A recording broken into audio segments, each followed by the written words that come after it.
সব কিছু হয়তো একদিনে বদলায় না, কিন্তু ছোট ছোট অভ্যাস হয়তো একটা জীবন বদলে দিতে পারে। নমস্কার বন্ধুরা, আমি রুম্পা। আজকে চলে এসেছি আর একটি নতুন ব্লগ ভিডিও নিয়ে।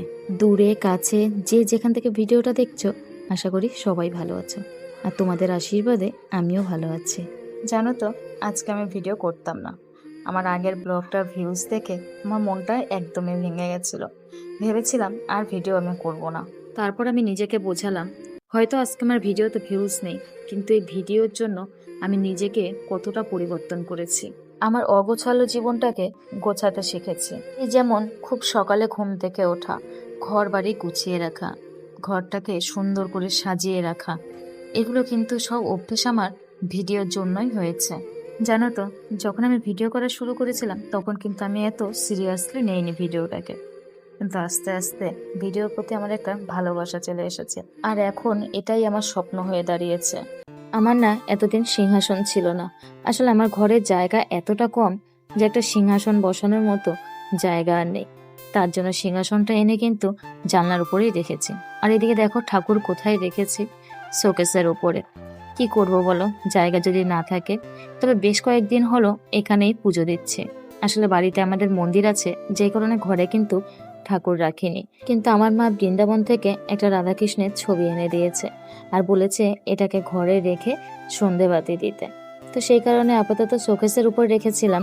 কদিন সন্ধে দিচ্ছি ওখানে, ধূপকাঠি জ্বালাচ্ছি, কিন্তু কোনো প্রসাদ দিচ্ছে না। আসলে কার ভালো লাগে বলো, যেখানে জামা কাপড় রাখি তার উপরে যদি ঠাকুরকে রেখে পুজো করি, এটা মোটেও ভালো লাগে না। তাই ভাবলাম একটা সিংহাসন নিয়ে আসি। তাই কালকে কিন্তু বাজার থেকে বর ওই সিংহাসনটা এনে দিয়েছে। আর যেহেতু কোথাও রাখার জায়গা নেই, তার জন্য কিন্তু ওই জানলার উপরেই রেখে দিয়েছি। জানো তো, সময়ের সঙ্গে সঙ্গে নিজেকে যে কতটা পরিবর্তন করেছি, সেটা আজ আমি খুব ভালো বুঝতে পারছি। একটা সময় ছিল যখন আমার এতটুকু ধৈর্য ছিল না। মানে যেখানে আমি ফেল হতাম সে কাজটাকে আমি ছেড়েই দিতাম। কিন্তু এখন কি হয়েছে, একটার পর একটা যদি ফেল করে যায়, আমি কিন্তু চেষ্টা চালিয়ে যাই। এখন জানো তো, আমার হার মানতেই ইচ্ছে করে না। আমার মনে হয় এই কাজটাতে আমি সফল না হওয়া পর্যন্ত আমি কাজটা ছাড়বো না। 2 বছর ধরে ভিডিও বানিয়েও যখন আমি অসফল, আমাকে অনেকেই বলেছে ভিডিও করে লাভ কি, ভিডিও করে যাস, এতে তো কিছুই হচ্ছে না, ভিউজ নেই, হাসাহাসি করে। কিন্তু তারপরেও কোথাও গিয়ে আমার একটুও মনে হয় না যে আমি ভিডিওটা ছেড়ে দেব। যদি কখনো আমার মনে হয়ও, আবার নিজেকে আমি নিজেই বোঝাই যে না, হাল ছেড়ে দিলে হবে না। তাহলে লড়াইটা কি করলাম, আর হার জিতটাই বা বুঝলাম কিভাবে? সময় তো এখনো আছে, চালিয়ে যাই না, দেখি না শেষ পর্যন্ত গিয়ে কি হয়। আমি এই ভাবনাটা নিয়েই কিন্তু এখনো পর্যন্ত ভিডিও করে চলেছে। তো যাই হোক, সকালে বর বাজার থেকে দেখো রুই মাছ আর চিংড়ি মাছ নিয়ে এসেছে। তো আজকে চিংড়ি মাছটা করব না, আর শুধু রুই মাছটাই করব। আর লাউতে জানো তো, চিংড়ি মাছ দিলে দিতে পারতাম, কিন্তু আমার না একদম ভালো লাগে না। মানে চিংড়ি মাছ দিয়ে কোনো কিছু রান্না করলে আমার খেতেই ইচ্ছে করে না। সে কারণে আমি আর লাউতে চিংড়ি মাছ দেইনি, শুধু রুই মাছটাই রান্না করছি। আর চিংড়ি মাছটাকে ফ্রিজে রেখে দিয়েছি, ওটাকে কালকে করব তাই। আর এদিকে রুই মাছ রান্না কিন্তু আমার প্রায় হয়ে গেছে। দেখতে কেমন লাগছে অবশ্যই কমেন্ট বক্সে জানিও। তো যাই হোক, আমি রান্নায় খুব একটা পারদর্শী নই। ওই যতটুকু শিখেছি আর কি, রান্না খারাপ করতে করতে সেটুকুই হয়েছে।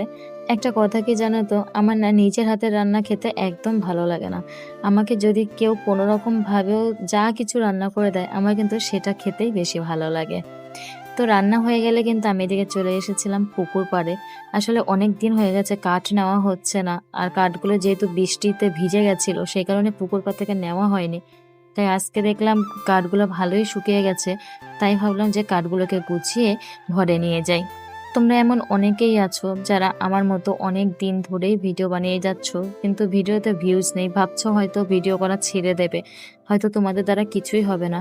তাদেরকে বলছি, তোমাদের সঙ্গে কিন্তু আমিও আছি, কিন্তু তবে ছেড়ে দেওয়ার জন্য নয়। আমরা সবাই একসাথে পথ চলবো, সবাই সবার পাশে থাকবো, আর সবাই একসাথে এগিয়ে যাব। তবে আমাদের প্রচুর ধৈর্য রাখতে হবে, আর সময় দিতে হবে।